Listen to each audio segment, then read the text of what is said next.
Hi everyone, thanks for joining us. If this is your first time, welcome. Welcome to the Logistics Executive Group Vodcast series. I'm your host, Kim Winter, Global CEO of Logistics Executive Group.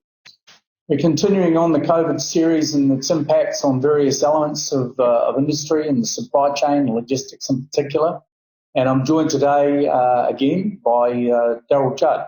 Darryl's the MD for Corporate Advisory, Mergers and Acquisitions with our group for the last 20 years. Darryl, thanks for joining me. It's great to have you on board. Good morning, Kim. Thanks very much. It's nice to be here again and working from home once again. I know that was the topic of last week's discussion, remote working, but here we still are after another week gone by. Good one. So just want to have a treatment today of manufacturing and the supply chain, and some of the some inputs from you and some insights around what's happened and what the impacts have been on manufacturing and how those are affecting the rest of us. Maybe we kick off by, what impacts you're seeing. There's been a lot said, there's a lot on the media, written, TV about supply chain blockages, massive delays in supply chain, pivoting of supply chains, pivoting in manufacturing to meet the needs of governments and organisations throughout this pretty horrendous period that we've all been going through. So maybe you can talk to us a little bit about what the major shifts that you're seeing, and then I'll hit you with a few other questions as we go through. Hasn't it been the most amazing 5 or 6 weeks when we look back at what our manufacturing and supply chains have gone through and are still continue to go through? And for me, it's phenomenal to see just how resilient these supply chains have been under extraordinary circumstances. Somewhere along the line, our grocery shelves are still relatively full, our supplies are relatively intact, and although we may not have all of the brand luxury that we had 10 weeks ago, we certainly have been able to see manufacturing respond in some phenomenal fashion just to allow us to continue our everyday life. But I don't think it's any secret that we read some of the stories and we see the pressure points in manufacturing, that there'll be some major shifts and changes in our manufacturing and supply chain environments post-COVID-19. And if history teaches us anything, it's that these short-term measures that manufacturers have had to adopt and put in place in order to address their response to this global crisis will probably lead to changes in our manufacturing supply chains for decades to come. And we can look back on every major crisis that's occurred in the last 50 years. The rise of the military industrialization that happened post-World War II, and the financial investments made in industrial manufacturing after that period, and how that changed a lot of the way we did things. The financial crisis of 08 to 010, the way that shifted globalization of our supply chains, the response after post-September 11 to travel security, cyber security in particular, surveillance, all those things have had lasting impacts as we've emerged from those crises, and I think COVID-19 will be the same. Okay, thanks for that. Good one. So for many years now, of course, automation has been high on the agenda for manufacturing and supply chain. There's been massive changes in automation. Have we seen any advantages to the type of automation developments that we've seen in recent years take place and come to the fore during this pandemic period that we've been in the last few months? Have you seen any evidence of competitive advantage through automation during this time? Yeah, well, I think one of the interesting things we can look back at, if we look back at this globalization that took place 10, 12, 15 years ago in our manufacturing, we had a major shift towards outsourcing of our manufacturing processes. And primarily that was from more developed nations where there was a significant cost increase that wasn't offset by the investment in robotics and automation of our domestic manufacturing. And we moved those to offshore environments where almost we had a bit of a race to the bottom in terms of driving down our costs of labour, so in other words, cheaper labour environments, and more efficiency driven through that channel. I think what we'll see coming out of COVID-19 is possibly the revival of the automated domestic manufacturer again. I think there's a couple of things behind that. I think one of the things that we've learned from COVID-19 is the old adage of all the eggs in one basket, and the risk that presents should that basket be in any way shaped or locked down as it has been with this pandemic. And I think that's one of the things that manufacturers have had to look and will have to look carefully at.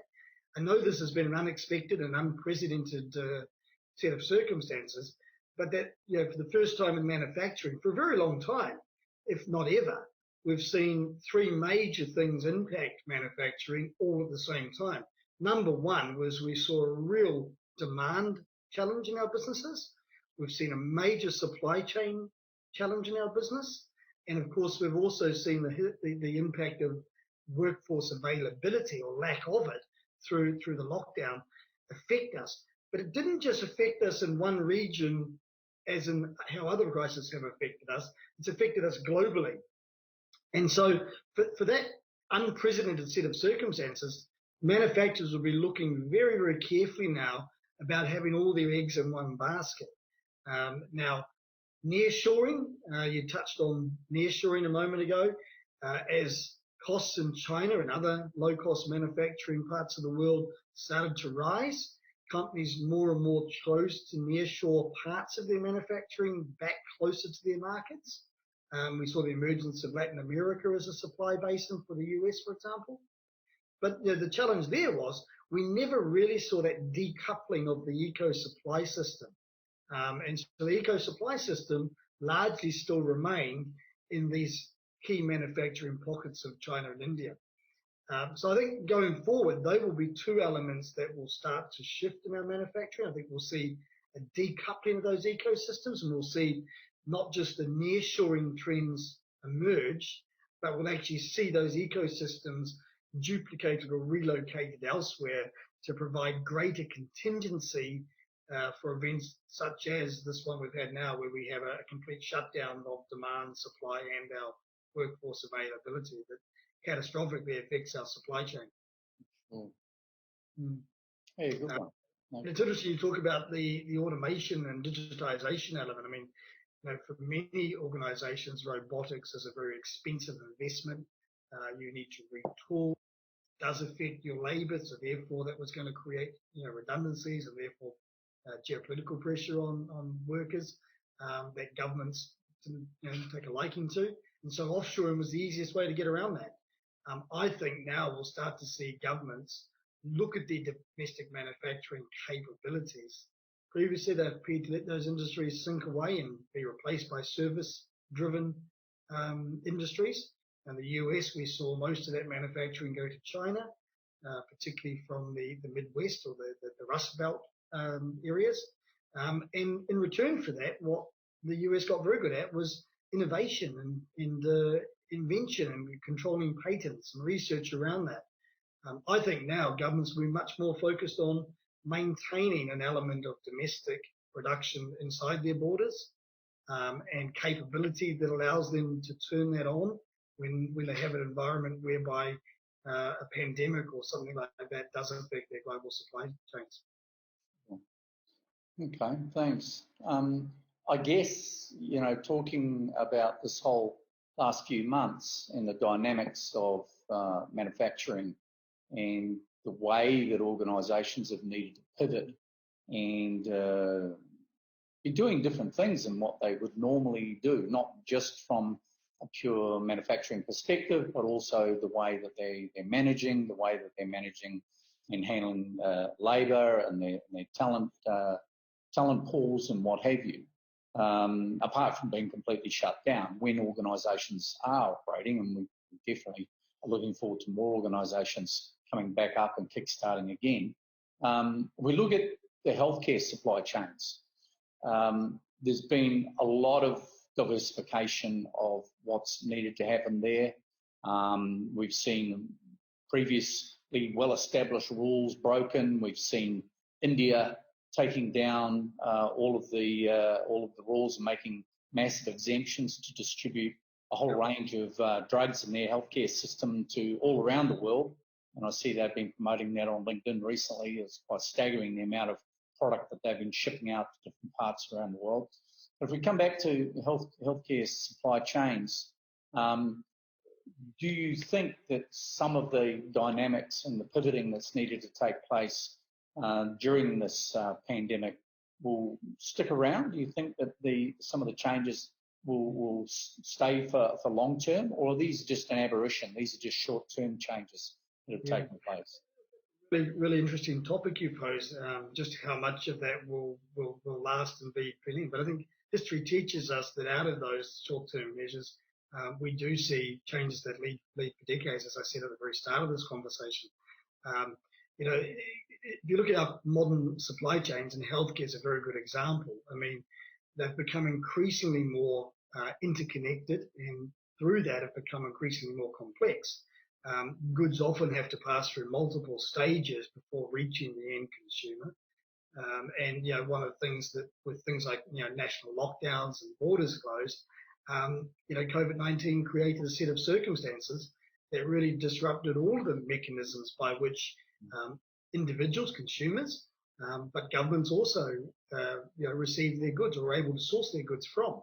And food and medicine was one of the categories that was most heavily affected by that, and yet it was the most important ones for governments and for organisations to sustain, given that they were going through border control mechanisms to shut their borders down, and they had a hungry population to feed and medicines to keep the healthcare system running. I think the interesting thing that we forget is that if you look just at medical pharmaceuticals, APIs as they're referred to, or active pharmaceutical ingredients, one of the spotlights that got shone on that is India is a large producer of genetic medicines, as you just referred to in your earlier comments, but 70% of the raw material for those genetics produced in India comes from China. 30%, or 1/3 of that, comes from the Hubei province, which is originally where the outbreak occurred. And so when you suddenly turn off that supply, it does leave those downstream manufacturing pieces, those interconnected parts of our supply chain, incredibly exposed. And I think one of the things we've seen is that governments will now look at that much more closely to determine whether that is in fact a sustainable model to going forward.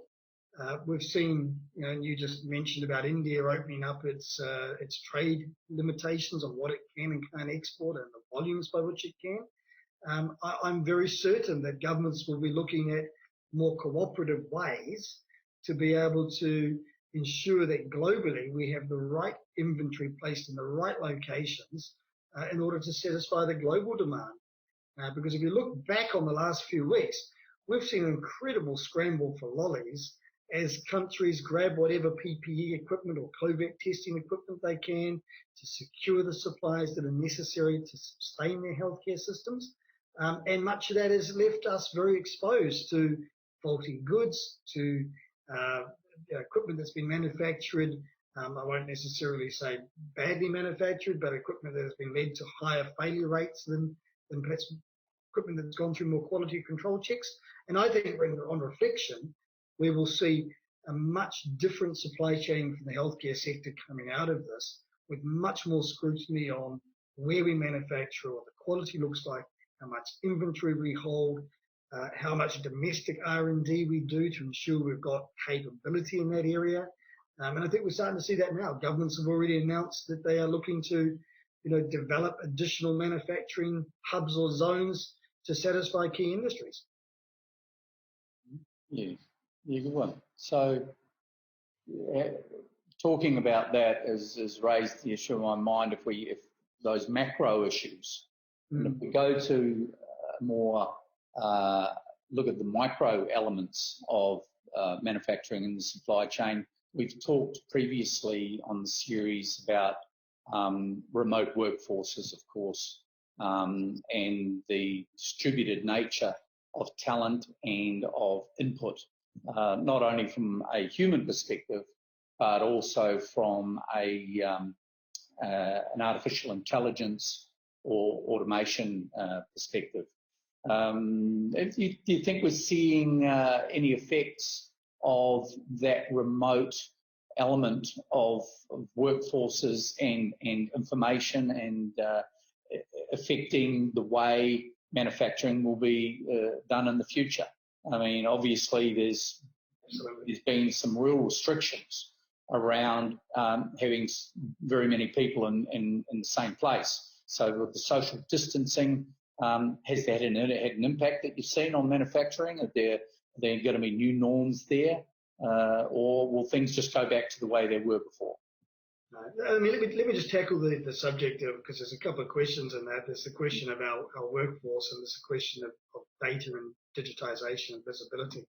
I think if we tackle the data visibility one, I think one of the interesting things, that shone the light on this was, governments and multinationals really were seeking better insights into what their complexity in their supply chain looked like as they needed to respond to critical goods to supply their markets, and being put under some pressure in order to do so, both from the consumer, but also in terms of availability, but also in terms of governments for things like food security or healthcare, pharmaceutical security. And those insights that were being sought really as digital tools that help provide that better visibility, that better data, the better collaboration elements that allow them to be able to better understand and make more informed decisions. And that's not within their own supply chain, but it's across their base of suppliers, their raw material feedstock avenues, and obviously, that's what drives our supply chain. So if you think about data infrastructure within manufacturing, we've had a lot of move towards IoT in recent years as machines have become smarter, and we've learned more around AI to adopt. Good examples of preventative maintenance, where machines will now indicate to us their maintenance cycles as opposed to us with the clipboard and the paper recording that. So you have to wonder whether data infrastructure inside manufacturing supply chain now moves from being an operational necessity to being a strategic asset for an organization. Because the moment it becomes a strategic asset, it tends to be looked at differently when things like business cases for investment are concerned. It seems it's more protected within the organization in terms of the principles of what it does as part of a pillar through our business, as opposed to being just a tool that helps us run our business more effectively.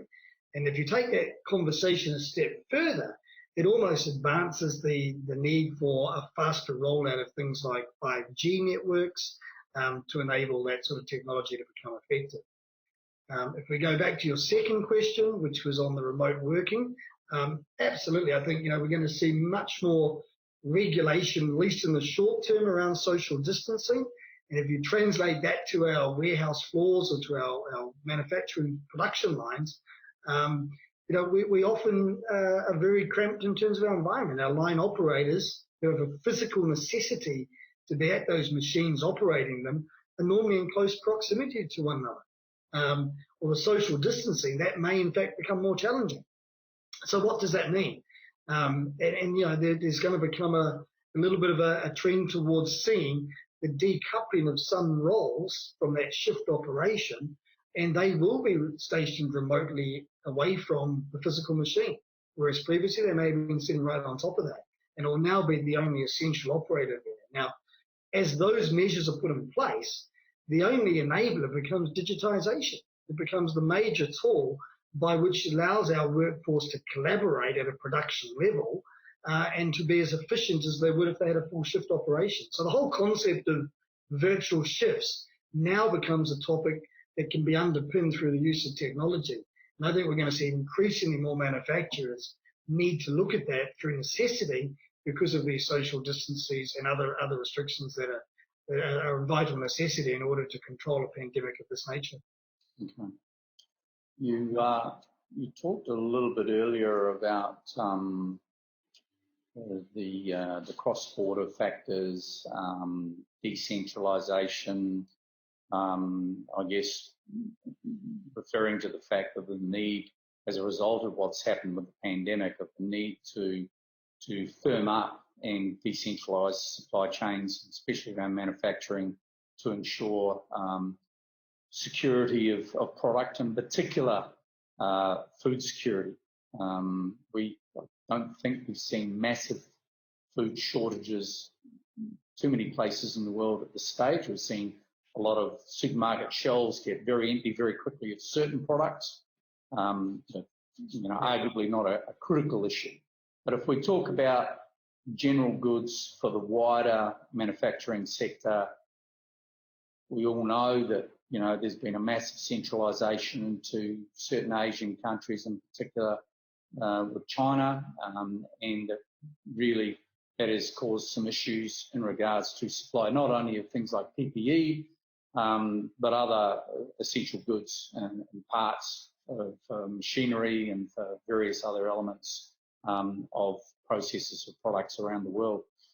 Do you think we're looking now at two parts of the question? Do you think we're really looking now at a major decentralisation? I mean, we can talk, about Zara 10 years ago being famous for its decentralised manufacturing and getting fashion into stores days after product was displayed on Milan or New York or London catwalks, and why Zara has become so successful in the retail sector. I know retail is doing it really, really hard worldwide at the moment, but especially fashion. But do you see that move to decentralisation really taking place, or are we going to go back to the same old and have centralised manufacturing? And if we are going to see that decentralisation, given the costs of doing that for most organisations and most countries and governments, do you see that being private sector managed? Do you see it being managed by governments? Or do you see it as being a combination of both? Yeah, I think it's probably the latter, the combination of both. So I think if we look at things like food security coming out of this, and although largely our manufacturers and our wholesalers and our retailers did a wonderful job of keeping the shelves full, and of course having to adopt things like home delivery and other mechanisms in order to keep us satisfied. I think coming out of this, governments will no doubtedly be looking at food security as a major issue. They'll be looking at, well, what did we do well? What can we take away from this? What can we learn? What do we not do so well? And what do we need to do in future to ensure that we are operating a very robust, stable environment? If you look here at the UAE, traditionally very heavily dependent upon imports of perishable products. Over the last few years, they've invested very heavily with private enterprise and with other government-sponsored programs to ensure that they are moving away from the dependency of imported food to be able to have a more sustainable domestic production environment. A good example of that is tomatoes. The UAE was never known as a major tomato producer here in the desert, but vertical farming and other investments in technology, both private and public, enabled the creation of an industry around that. And we're seeing, as we go into our supermarkets now, more and more locally grown produce. Now, at some point in time, governments will think about, well, how do I support that to make it more sustainable, and perhaps now turn that into a sector that I can use to grow my export volumes. So food security is definitely going to be a high agenda item coming out of this. And investment will be, I believe, it'll be focused on both public and private, to be honest with you. Okay. I guess talking about food security and food, I mean, I've been working a lot the last couple of years with some major exporters in Australia. My regular trips through Melbourne in particular. And I noticed that the Australian government recently has put in place a major initiative. I don't know what they call it, but it's to support capacity, especially air freight, to support the massive food bowl that Australia is, most of which came to a screaming halt a few months ago with all of the exports, whether it be crayfish, fish in particular, much of which is live, up into Asia and China in particular and the rest of the world. Fruit, produce, of course, during the summer up into this part of the world and other parts of the world. That's been a major hit to the Australian economy. So what the government there has done recently, it has put together a think tank, a working group, headed up, I think, by Michael Byrne, the ex-CEO from Linfox and Latterly Toll. And they're driving a process to support the major air freighters, the exporters, companies like CT Freight, who are probably the biggest perishables exporter out of Australia, Schenker, DHL, Kuehne Nagel, and all the other big integrators, the biggest players, are all on this group. And the government is pouring hundreds of millions of dollars, as far as I'm aware, into providing capacity so that the Australian food export sector can get back up and running again.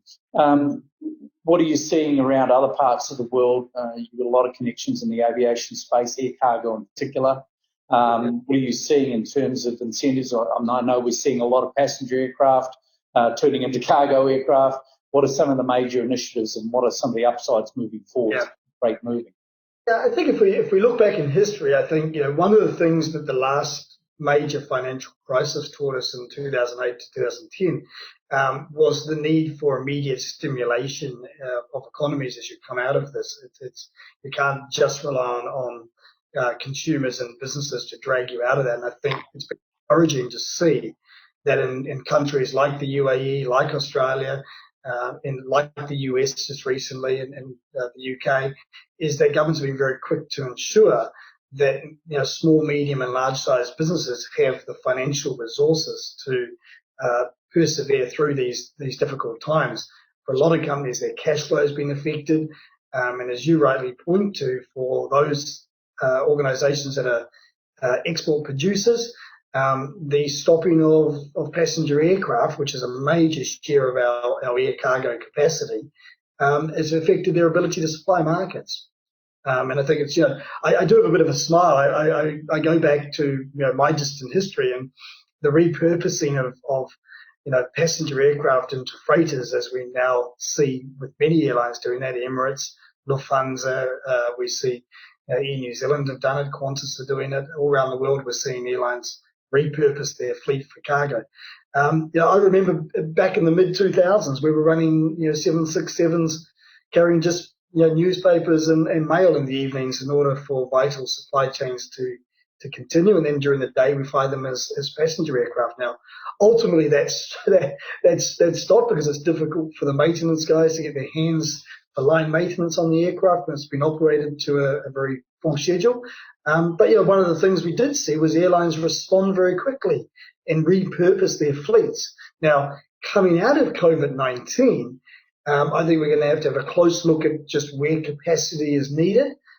Will we see the emergence of the mainline freighters again, or more main deck freighters in the market? I don't know, but I certainly think airlines will see now a greater value in cargo. There'll be a greater demand for that capacity for strategic items such as healthcare and food. And I think more importantly, we'll start to see a focus on investing in that area. So, but right now we've got still a number of weeks and months ahead of ourselves to get through that. And I think the airlines that are repurposing their fleet are doing a great job. And every day we see more and more announcements of additional cargo capacity coming onto market to help those exporters get to market. But there's no doubt about it that the supply chain is going to look completely different post COVID-19 than it did before, and it's no different that we're going to adopt new technologies and new capacity. Even if in simple things, you look at what Dubai Customs has done to digitize or speed up its digitization process, already a relatively digitized environment, but they put new practices in order to fast track pharmaceutical and food stocks into the country with the least amount of human intervention possible. So those are some of the things I think we'll see come out of this latest crisis. Cool. So just to maybe to finish up then, you talked about various elements of manufacturing and the supply chain itself. What's your take on what's happened with last mile? I mean, leading up to the end of 2019, the carnage around last mile and the amount of entrepreneurial, fantastic companies that had really looked to master the last mile part of the supply chain, the downstream supply chain. The carnage was extreme. Many more companies have failed than had succeeded. It's been a talking point at many of the conferences that we've held and been involved in over the last few years. What we're seeing now globally is this massive uptick, of course, in e-commerce, ordering not only goods but sustenance and food online. There are millions of motorbikes running around, Deliveroo and Aramex and everybody else in between all around the world delivering goods and services. Has this meant a real kick up and kick on for the last mile providers, many of whom were struggling? And has this meant, and has the e-commerce boom during and ordering from home and lockdown for all sorts of goods and services meant that e-commerce has taken a leap forward? What are you seeing happening?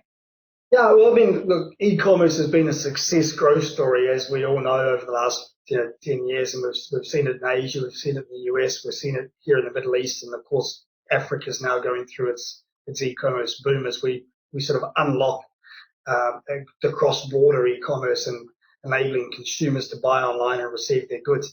The last mile piece has always been a little bit challenging, hasn't it, to make money? And I think, as you've just indicated, a lot of last mile first movers really struggle with that balance between volume and price and the need to invest in assets to sustain a network. And so that's always been a bit of a challenge for them. But I think the big story to come out of this for e-commerce has been, any retailer or wholesaler that was slow to embrace a digital sales platform or was reluctant to invest the cost of that, or to move themselves into an online sales channel through an omni-channel environment, I think they've had to now embrace that. And as there's plenty of technology now available, that the barriers of entry are much greatly reduced on organizations to have a virtual online presence.